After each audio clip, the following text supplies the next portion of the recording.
Welcome to Planet Golf's review of Mizuno's MP-T4 wedge system.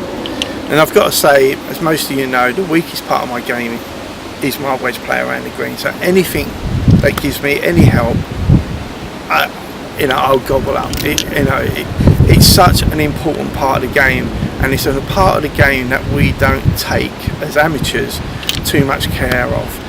But when you watch the professionals, most of the part of their game is making sure that they can get up and down when they miss the green, and that is where your wedge systems come in. Most of us carry a pitching wedge and a sand wedge, and there is a massive gap in between those two clubs. If you hit your pitching wedge, full pitching wedge 120 yards, and you hit your full sand iron about 65 yards, that is a big gap in there to not have a club. Suddenly you're trying to produce shots, half swings here, three-quarter swings there, when these are perfect.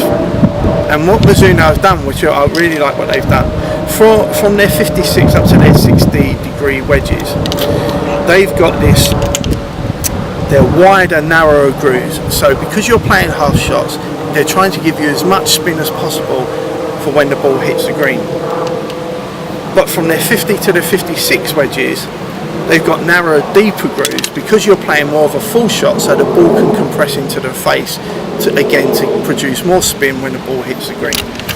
And I must admit, with that combination of the grooves and the mild steel that they produce, when I tested these in Florida, they were fantastic. They made me look good. I must admit, they made me look good. The grip that you got on the greens was great, and when you're playing it, there's less room for error when you're playing a full swing.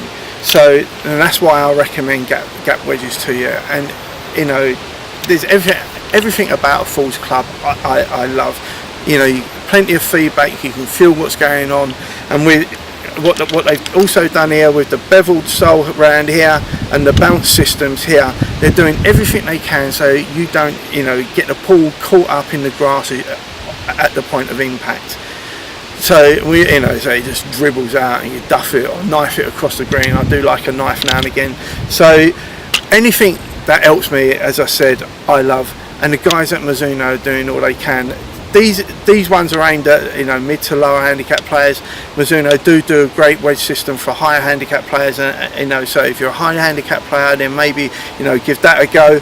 But I would definitely recommend that you give wedge systems a try in your game. It's such an important part of the game that we all neglect.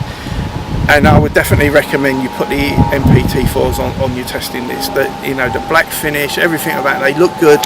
And I think if a club looks good, it inspires confidence. And that's all what golf is all about, building confidence in your game. So when you can stand there for 100 yards and then you can go bang, stop the ball at the flag. We all like seeing that. We love seeing the pros doing that, and we want to produce that. It's practice. It all no golf club in the world, no matter how forgiving it is going to do that for you. You have to go out and practice it. But that gap, as I said, between the 120-yard mark and the 70-yard mark, where if you've only got two clubs doing that, you've got to try and manufacture shots. Get yourself some gap wedges, fill that big gap, play full shots into the green, and you'll look good. And the Mizunos will help you do that. Good luck. Bye for now.